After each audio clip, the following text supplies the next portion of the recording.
principiantes, sino también de los actores jóvenes que a veces se dispersan un poco cuando están trabajando y no concurren a estos lugares donde se cambian estas ideas maravillosas, donde se rescata el valor de la palabra.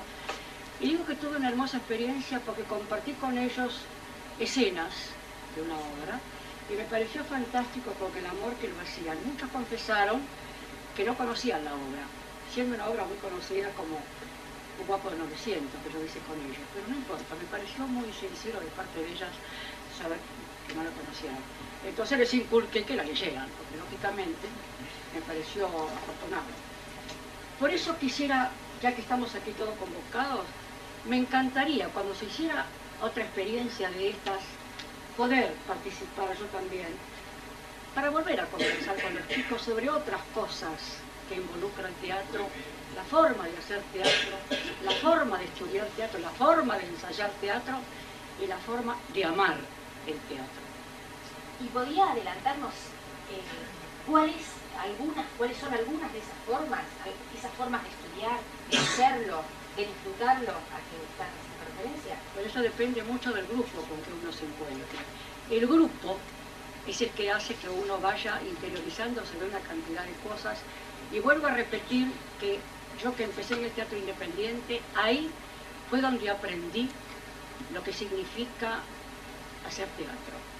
De ver una conducta, una disciplina, estar firme en sus convicciones y saber por qué está uno plantado sobre un escenario. Y lo dije en aquella charla, que lo importante del actor es no estafarse a uno mismo ni estafar al público. No estafarse quiere decir hacer las cosas con verdadero amor y con verdadera convicción. No decir solamente la letra, sino sentirla y amarla. Es la única forma que el público también lo ame, lo sienta, lo comprenda y también pueda introducirse en el alma de ese personaje que uno está interpretando. Muchas gracias, Lidia.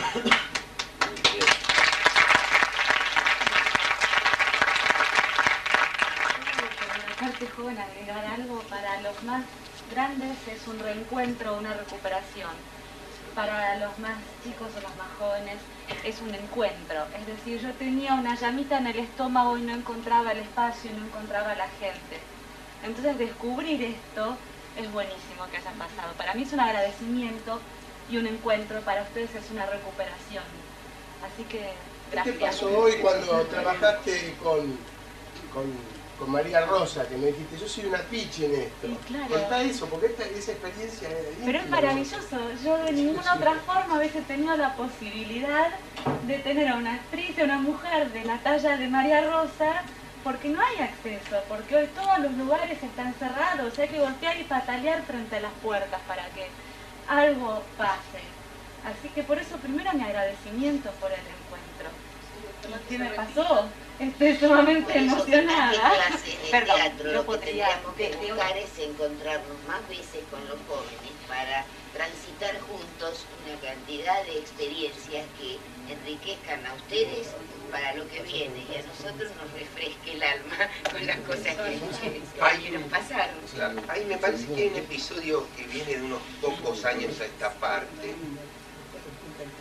y que ha tenido alguna significación ya hasta en lo social de los actores, en la vida normal de los actores, que es esta enorme cantidad de programas de jóvenes protagonistas de los programas que hicieron que los jóvenes ascendieran a los primeros planos del protagonismo sin la afirmación en su propia profesión y como personas, que hayan sido muy maltratados en general, porque no cabría en la memoria de una sola persona cuántos chicos y chicas pasaron por la televisión y se los trató francamente como material descartable. Pero eso además produjo como una especie de abismo generacional entre los segundos actores, que eran los mayores, que hacían de padre, de tía, de abuela, de vecinos, y un protagonista, una especie de divorcio que me parece que ocurrió y que se trasladó incluso también al cine y a una manera de entender la profesión,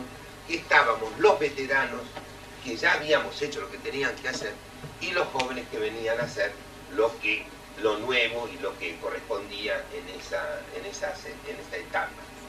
Y me parece que acá se dijo muchas veces, lo dijo Lidia, lo dijo Jorge, Luz, lo repetí yo, Osvaldo, casi todos hablamos, María Rosa hoy, y había mucho diálogo, y Bonet dijo, había cafés donde uno frecuentaba con mayores, se enteraba cómo era, se conocían, aprendían a tenerse en cuenta, aprendían a respetarse, a considerarse.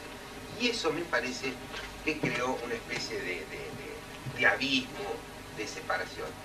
Sí, entre algunas otras pocas cosas, podríamos sacar como conclusión que estos encuentros facilitan la relación profesional y afectuosa entre los actores de las distintas generaciones.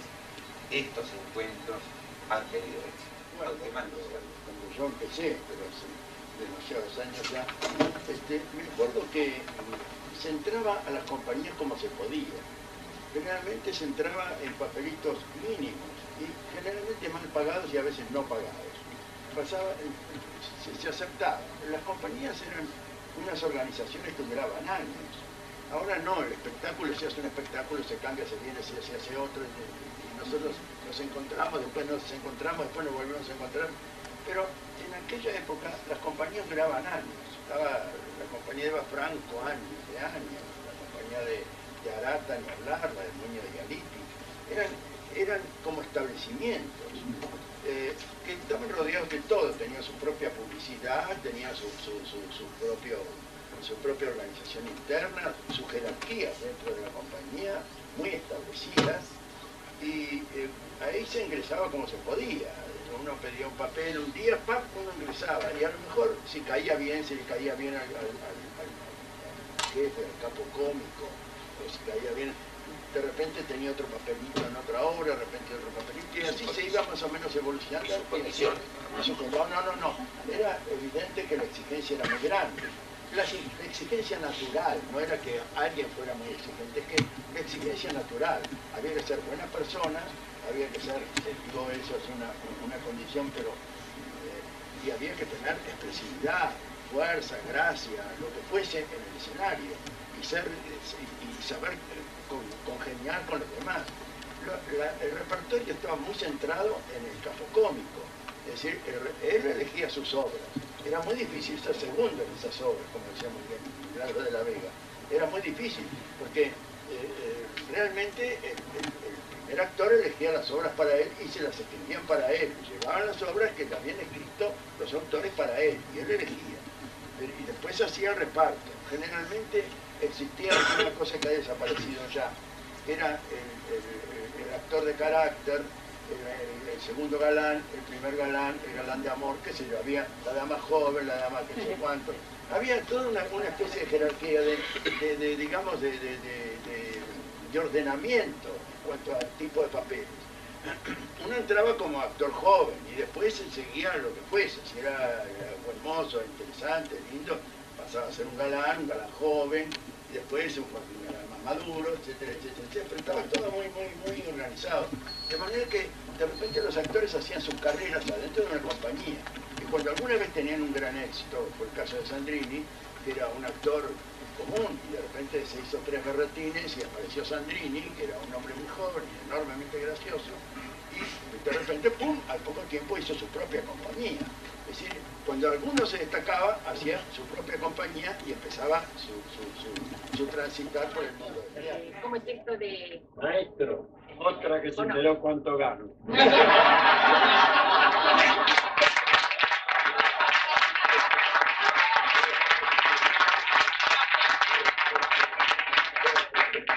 Yo me he dado cuenta, a fuerza de vivir, que ya son demasiados. Es mayor que uno. A ver, No, cante. no, que sos más sordo que yo. Digo que andamos por ahí, pero creo que te llevo algunos meses. Sí. 19, 27 de julio. Ah, no, me lo llevaba vos. ¿Me visto? Así que 81, respetame. 81. 81. ¿Qué?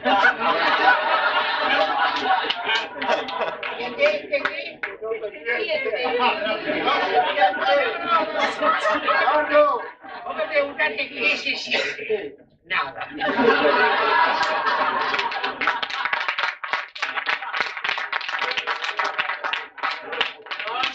Hice el cine.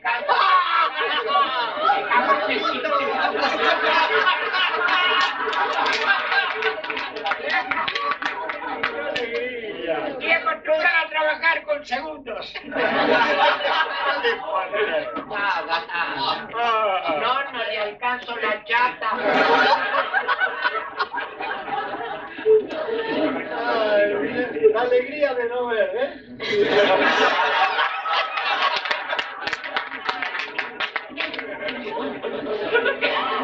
Yo siempre digo que rara vez me voy a la cama sin saber algo nuevo. Y si es importante, mejor. ¿Para la cama? Con fantasía. ¿Qué habla? No te puedo enseñar. Otro día, tanta porquería. Y ni siquiera dicho como la gracia de Lelutier, porquería. No, porquería. Estaban reporteando al ex administrador del hospital de clínica. Y claro, como está sufriendo de una tremenda injusticia, o la ha sufrido, o la seguirá sufriendo, no sé, recordó una frase de don Francisco de Quevedo, que me pareció para tenerla de cabecera. Decía, cuando no hay justicia, tener razón es peligroso. Traducido es sopoleta. Porque es así, es tremendamente así. Por eso cuando decía los tiempos que están, no, estos tiempos fueron siempre, porque siguen los años y uno sigue viendo que escuchar, lo que hay que evitar es el derramamiento de sangre. Hay que evitar que empiece. Claro. Porque una vez la hemorragia no la pará. Menos mal que tenemos colectivo. ¿Vos viste? Mirá que uno conoció el colectivo, nació uno con el colectivo. Aquí venían agachaditos así. Ahora da gusto, mira. El otro día estuve tentado, lo miré, era un ropero el tipo, y yo dije no. Sentido del humor no debe tener, porque era para acercarme antes de bajar y decirle cómo se ve que usted es de los colectiveros de antes. Iba a ensayar una sonrisa de agradecimiento. Yo pensaba decirle de antes que se inventara el colectivo. Porque ¿para qué ibas a ir al huesero? La vez pasada, en el 84, yo con mi mezcla de astigmatismo, presión ocular, catarata, qué sé yo, entonces, conservé unas cuantas cosas como la memoria, ¿no? La voz. Yo tengo voz de la misma de hace 50 años. La virilidad. ¿Ves?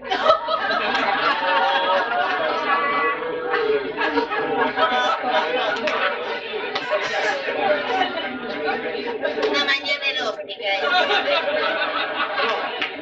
Sería erótica si te hubiera hecho el chiste de que para vos no hay como la mía. Pero... Está muy gastado, no vemos. Si acá tuviera la Merelo diría que olor a próstata.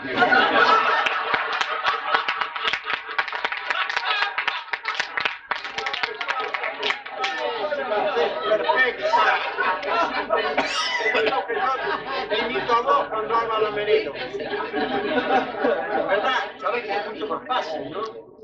Para los que alguna vez cuando la gente tenía un mango, nos iban a ver cómo imitábamos, ¿no? Nos resultaba mucho más fácil hacer la imitación del que imitaba, porque ese ya te daba la pauta. Yo, por ejemplo, había un cantor, pruebas al canto. Yo no lo podía lograr de ninguna manera, popularísimo, ídolo. Un día vino un tipo a imitarlo, porque los miércoles en la Casa de Buen Humor se tomaban pruebas. Vino a imitarlo, era una biblia.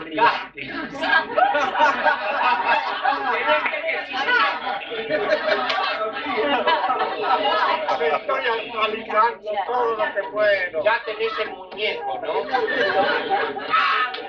Sí, pero ni Pinocho. Bueno, la cuestión que vino a hacer una invitación, pero horrible. Había que adivinar quién era. Sin embargo, a mí me dio la pauta de cómo tenía que hacerlo a Ángel Vargas. Aquel que decía, yo soy del barrio, de tres esquinas, viejo baluarte, de la ramal, como cochina, las pilas, bailar norte.